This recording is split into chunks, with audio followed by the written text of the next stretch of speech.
नमस्कार साथियों, ज्ञान मंथन में आपका स्वागत है। आज हम नवे दर्शन, जिसका नाम वेदांत दर्शन है, उसके बारे में चर्चा करेंगे।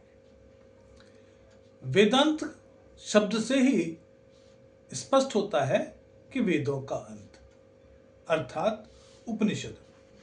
क्योंकि वेदों के अंतिम भाग के रूप में हम उपनिषदों को देखते हैं। ये वेदांत दर्शन का स्रोत भी उपनिषद है, इसीलिए इसका नाम वेदांत रखा। ये ज्ञान योग पर आधारित है। वेदांत दर्शन की 3 शाखाएं।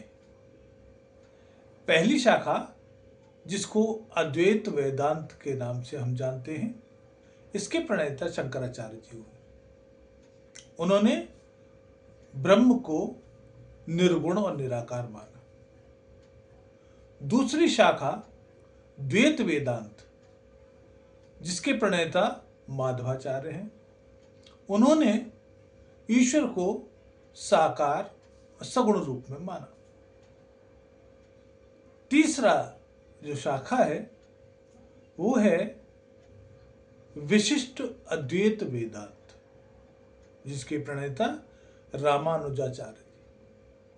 उन्होंने बताया कि शंकराचार्य की भांति ईश्वर को तो हमने तत्व माना, लेकिन जीव भी एक तत्व है और ये जीव एक स्वतंत्र तत्व है।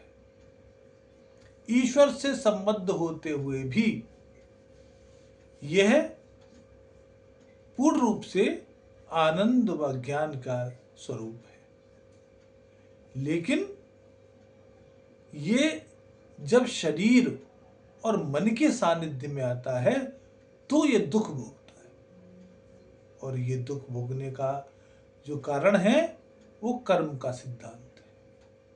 कर्मों के द्वारा ही इसको सुख और दुख प्राप्त होता है।